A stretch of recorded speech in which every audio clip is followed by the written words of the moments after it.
A ambos los saludamos. Buenas tardes. Hola, ¿cómo están? Buenas tardes, gracias por haber invitado. Bien, comencemos por Alejandro Picó, que hiciste un documental sobre este largometraje. ¿Qué hallas en El pez que fuma que significa un punto de inflexión, un hito dentro del cine venezolano? Bueno, buenas tardes nuevamente. El pez que fuma es una de las películas más icónicas del cine venezolano. Y bueno, todo aquel que quiere hacer cine en este país no debe dejar de pasarla por alto. Entonces, uno estudia el cine venezolano como estudia la historia de Venezuela, o ese por lo menos debería ser una regla, ¿no? Claro. Porque la filmografía venezolana también es historia. Y bueno, entonces al pasar por ahí,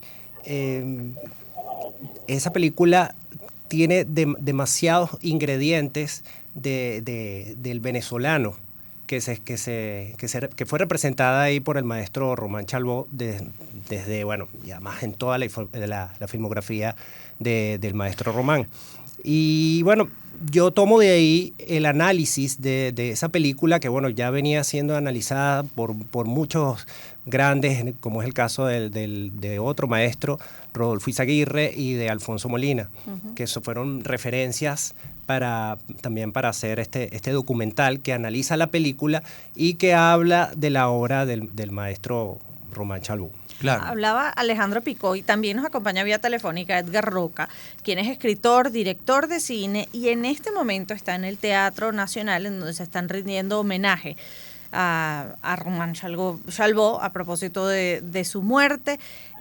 Así que un gusto conversar con usted y gracias por tomarse estos minutos para hablar con nosotros en medio de estos actos fúnebres que se están haciendo. Le pregunto, ¿cuál es quizás el sello, la estética que vino a aportar Román Chalbaud al cine venezolano para que hoy sea considerado no solo esta película, sino él, una figura clave en el cine?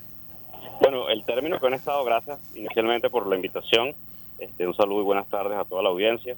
El término que han estado usando en estos días desde la noticia el martes es como que el cine venezolano o el cine de Chalbaud representa lo venezolano afirmativo, y yo coincido, ¿no? Porque Chalbaud desde el año 59, cuando estrena Caín Adolescente, tiene una impronta y tiene un sello, toda su cinematografía y sobre todo ese cine de los 70 donde está enmarcado El pez que fuma, tienen esas características de el reseñar a los más desvalidos, a una sociedad venezolana que estaba en un buen momento económico, pero que también tenía un submundo, ¿no?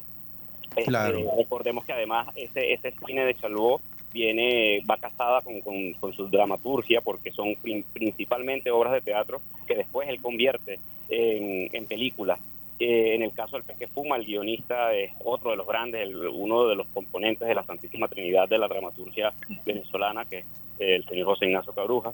Él firma el guión cinematográfico junto al maestro Román y componen esta película que es un ícono para nuestra cinematografía. Recordemos además que El pez que fuma como película fue la primera película que Venezuela seleccionó para que nos representara ante la Academia Norteamericana, cuando empezamos a aplicar a lo que era el Oscar, hoy en día conocido Oscar Internacional, antes se llamaba el Oscar de habla no inglesa.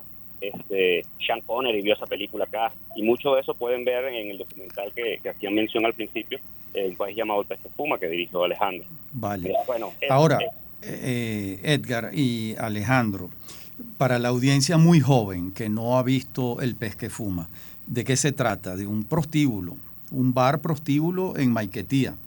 Quedaba, creo yo, en las cabeceras del antiguo aeropuerto de Maiquetía, donde hay una jefa que se llama La Garza, interpretada magistralmente por Hilda Vera, y allí un amante de La Garza, que es Dimas, interpretado por Miguel Ángel Landa, y aparecen otros personajes como Jairo, que es Orlando Urdaneta, etcétera.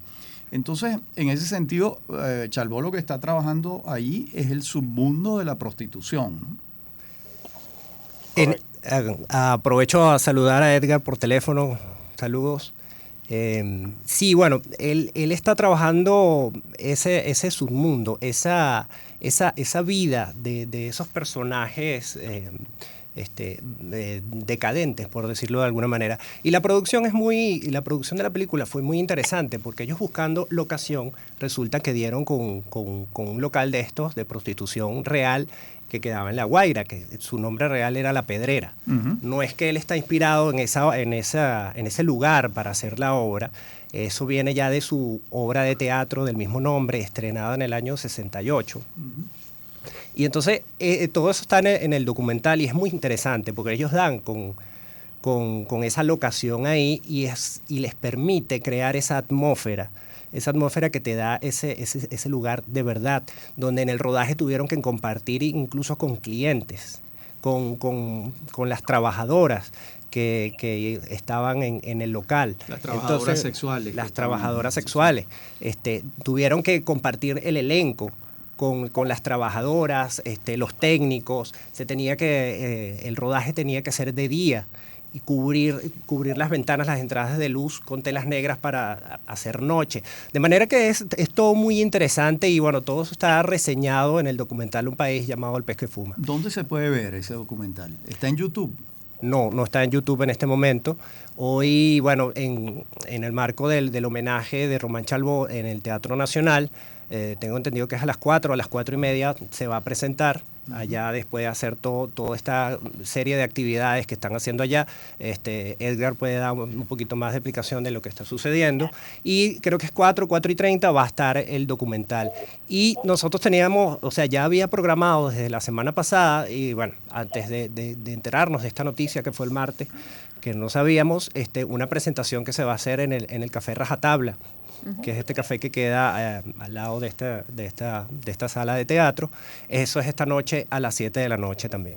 Hablaba Alejandro Picó. Edgar, te pregunto ahora por ese año de estreno de la película. Esto nos remonta a la década del 70, finales de la década del 70. ¿Cómo era hacer cine en Venezuela en 1977? Correcto. Bueno, yo tenía sus complicaciones como lo complicado que es hacer cine. Con las complicaciones que lleva, lo puede decir Alejandro, el sacar el documental desde que lo gestó en 2012 y el estreno en 2022 pasaron 10 años. El maestro entre el 72 y el 79, en 8 o 9 años, hizo 6 películas. Pero ya existía Foncine, ya el Estado financió. No, en ese Estado era Corpoturismo, en ese momento. El Estado ya estaba financiando las películas. Era Corpoturismo y uno que otro ministerio que entregaba dinero para los rodajes. Muy bien. Y bueno, estaba enmarcado en lo que llamaban el boom del cine venezolano, que nace con la película Cuando quiero no llorar no lloro, que es una dirección de Mauricio Wallerstein y un guión del maestro Chalbaud basada en la novela de Miguel Otero Silva. A partir de ese momento el cine venezolano comienza a tener buenos resultados en taquilla, lo que lleva al Estado a mirar a los cineastas en esa época y empezar a financiar o a apoyar de alguna manera estos rodajes y estas películas. Pero hay que hablar no solo de los cineastas, sino también de los actores que interpretan o dan vida a estos personajes, porque estamos hablando de una generación de oro también en términos de actuación. Hilda Vera, Aide Balsa, olvidé nombrarla. Aide Balsa. Y Orlando Urdaneta y Miguel Ángel Landa, ¿no? Claro, fueron representantes. Briceño también estaba. ¿Quién? Rafael Briceño.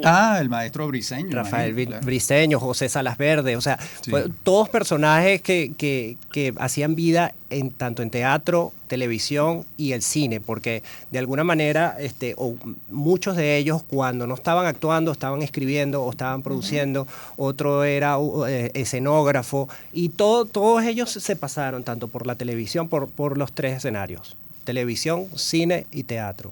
Sí. Bueno, hablando de un momento prolífico y exitoso en la escena cultural en nuestro país, ¿no? Con respaldo del Estado. Claro, auspiciado como una política de Estado. 2:34 minutos de la tarde. Lamentablemente se nos ha agotado el tiempo, pero queremos agradecerles a ambos, tanto a Alejandro Picó por haberse acercado al estudio, como a Edgar Roca por atendernos unos minutos estando allá en el Teatro Nacional, en donde se le rinde homenaje al dramaturgo Román Chalbaud. Muchas gracias, Alejandro y Edgar. Gracias a ustedes por la invitación y gracias a todos ustedes y a la audiencia.